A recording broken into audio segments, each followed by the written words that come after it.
এবার যে খবরের দিকে নজর রাখবো, আজ দুটি মামলার সাজা ঘোষণা হবে। প্রথমেই নজর রাখবো রানাঘাট আদালতের দিকে। হাঁসখালিতে নাবালিকাকে গণধর্ষণ করে খুনের ঘটনায় নেতা পুত্র সহ 9 জনকে দোষী সাব্যস্ত করে রানাঘাট আদালত। আজ হবে সাজা ঘোষণা। দোষী সাব্যস্ত তৃণমূল নেতা সমরেন্দ্র, ছেলে ব্রজ গয়ালী সহ প্রভাকর পোদ্দার। 2022 সালে 4 এপ্রিল জন্মদিনের পার্টিতে নাবালিকাকে গণধর্ষণ করে খুনের ঘটনা ঘটে। সেই মামলারই আজ সাজা ঘোষণা হবে। আমাদের প্রতিনিধি ব্রতদীপ ভট্টাচার্য এই মুহূর্তে রয়েছেন রানাঘাট আদালতের সামনে থেকে। ব্রতদীপ, দেখো, গতকালই 9 জনকে দোষী সাব্যস্ত করেছে আদালত। গণধর্ষণ থেকে শুরু করে হুমকি এবং তথ্য প্রমাণ লোপাট, এই সমস্ত ধারায় তাদেরকে দোষী সাব্যস্ত করা হয়েছে। আজকে কিছুক্ষণ আগেই এই 9 অভিযুক্তকে রানাঘাট আদালতে নিয়ে আসা হয়েছে এবং তাদেরকে এই মুহূর্তে আদালত লকআপে রাখা হয়েছে। কিছুক্ষণের মধ্যেই বিচারক অর্থাৎ অতিরিক্ত জেলা জজ তিনি নিজের এজলাসে উঠবেন এবং তারপরেই আজকে শুনানি হবে। দুপক্ষের যে ফাইনাল সাবমিশন সেটা তিনি শুনবেন এবং তারপর এই 9 জনের কী সাজা হবে সেটা তিনি জানাবেন।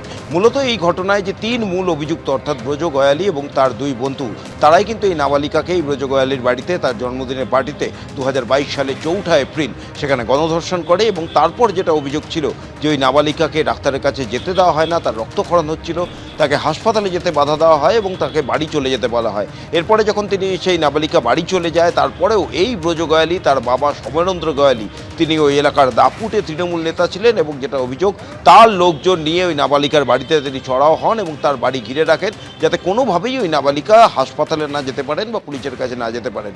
এবং এই 4 এপ্রিল রাতের থেকেই রক্তক্ষরণ হতে হতে 5 এপ্রিল সকালে ওই নাবালিকার মৃত্যু হয় এবং মৃত্যু হওয়ার পরে আবার কিন্তু এই সমরেন্দ্র গয়ালী তার লোকজন নিয়ে ওই নাবালিকার বাড়ি ঘিরে রাখে বলে অভিযোগ এবং তারপর কোনোভাবেই যদি পরিবারের লোকেরা ওই নাবালিকার দেহ হাসপাতালে না নিয়ে যেতে পারে এবং ময়না তদন্ত না হতে পারে, কারণ ময়না তদন্ত হলেই কিন্তু গোটা বিষয়টা স্পষ্ট হয়ে যেত যে নাবালিকার ওপর গণধর্ষণ হয়েছে। সেই কারণে তার দেহ কোনো ময়না তদন্তের আগেই জোরপূর্বক তার বাড়ি থেকে নিয়ে তার বাড়ির লোকেদের নিয়ে গিয়ে বাড়ির পাশের শ্মশানে সেখানে দাহ করে দেওয়া হয়। এরপর যদিও তার বেশ কয়েকদিন পর এই পরিবারের তরফ থেকে থানায় অভিযোগ দায়ের করা হয়। হাঁসখালি থানায় পুলিশ ঘটনার তদন্ত শুরু করে এবং এই ঘটনার তদন্তে নেমে ব্রজ গয়ালী সহ তার এক বন্ধুকে গ্রেপ্তার করে, কিন্তু বাকিরা তখনও অধরা ছিল।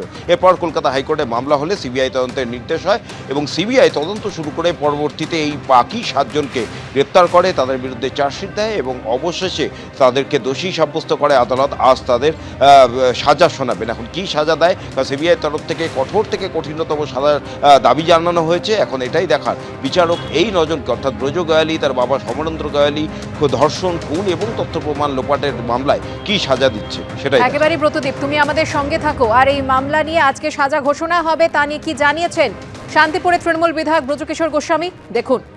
এই কেসের প্রথম তদন্তভার গ্রহণ করে হাঁসখালি থানার পুলিশ এবং পরবর্তীকালে মহামান্য হাইকোর্টের নির্দেশে সিবিআই তদন্ত হয়।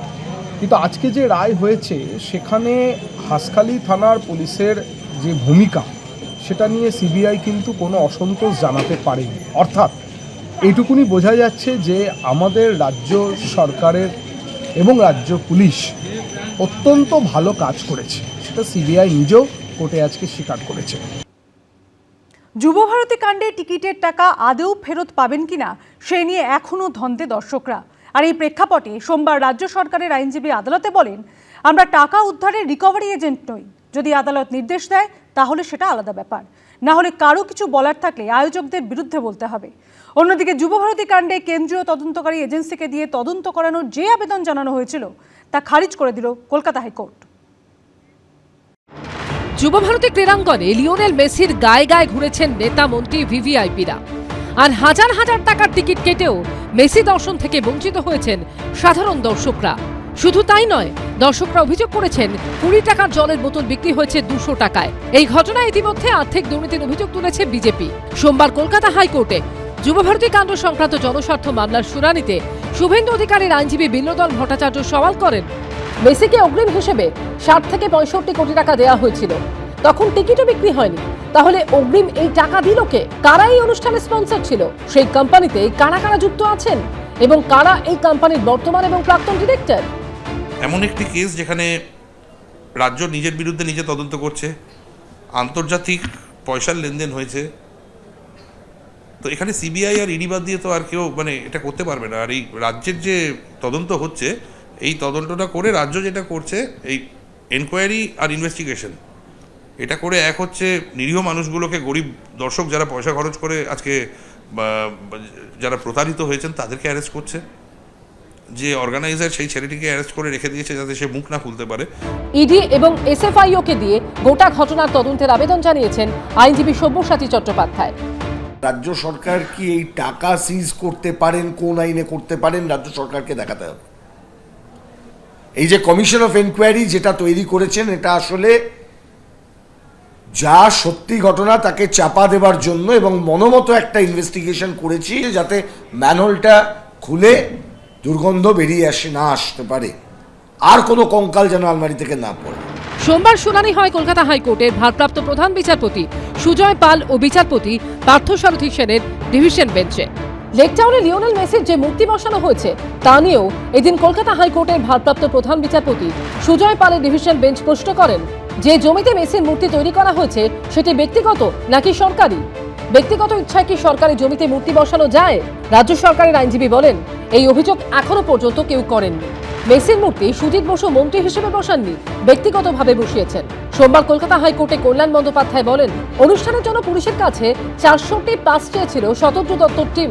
তাদের 27টি ক্লোজ প্রক্সিমিটি পাস দেওয়া হয়েছিল, মোট 82টি ক্লোজ প্রক্সিমিটি পাস দেওয়া হয়েছিল। বিচারপতি পার্থসারথী সেন প্রশ্ন করেন, আপনারা কি নিজেরা খতিয়ে দেখে ক্লোজ প্রক্সিমিটি পাস দিয়েছিলেন নাকি আয়োজকরা যা চেয়েছে সেটা দিয়েছেন? রাজ্য সরকারের আইনজীবী বলেন, 12 তারিখ এগুলো চাওয়া হয়েছিল। সবটা দেখতে হলে অনুষ্ঠান বন্ধ করে দিতে হতো, তার প্রতিক্রিয়া আরো খারাপ হতো। এখন সাধারণ মানুষের সবথেকে বড় প্রশ্ন হলো, টিকিটের টাকা কি ফেরত পাওয়া যাবে? চাপের মুখে টাকা ফেরতের ব্যাপারে আশ্বাস শোনা গেছিল রাজ্য পুলিশের শীর্ষস্তর থেকে। Government has already constituted a committee which will look into all the aspects of if there was a mismanagement from the organizers. The tickets which have been sold, they should be refunded because there was not much of this thing was done. We have already detained the organizer. সোমবার কলকাতা হাইকোর্টে রাজ্য সরকারের আইনজীবী সওয়াল করেন, সরকার কোনো ticket বিক্রি করেনি, টিকিট বিক্রি করেছে আয়োজকরা। টিকিটের দাম কত হবে সেটা সরকার ঠিক করেনি। আমরা টাকা উদ্ধারের রিকভারি এজেন্ট নই। যদি আদালত নির্দেশ দেয় তাহলে সেটা আলাদা ব্যাপার, না হলে কারো কিছু বলার থাকলে আয়োজকদের বিরুদ্ধে বলতে হবে। এখন প্রশ্ন হলো, টিকিটের টাকা কি তাহলে আদৌ ফেরত পাবে সাধারণ মানুষ, নাকি মেসি দর্শনের মতো কষ্ট করে উপার্জিত সেই টাকাও জলে গেল? অন্যদিকে যুবভারতী কাণ্ডে কেন্দ্রীয় তদন্তকারী এজেন্সিকে দিয়ে তদন্ত করানোর যে আবেদন জানানো হয়েছিল তা খারিজ করে দিল কলকাতা হাইকোর্টের ভারপ্রাপ্ত প্রধান বিচারপতি সুজয় পাল ও বিচারপতি পার্থসারথী সেনের ডিভিশন বেঞ্চ। নির্দেশে বলা হয়েছে, মামলা তদন্ত করবে রাজ্যের গঠিত এসআইটি। একই সঙ্গে আদালত জানিয়েছে, অবসরপ্রাপ্ত বিচারপতি অসীম কুমার রায় নেতৃত্বে গঠিত তদন্ত কমিশনের গেজেট নোটিফিকেশন রয়েছে। তার জন্য এই কমিটির বৈধতা নিয়ে প্রশ্ন তোলার প্রয়োজনীয়তা নেই, তাই তারাও কাজ চালিয়ে যেতে পারেন। সৌভিক মজুমদার, আশাবুল হোসেন ও দীপক ঘোষের রিপোর্ট, এবিপি আনন্দ। এবিপি আনন্দ, এগিয়ে থাকে, এগিয়ে রাখে।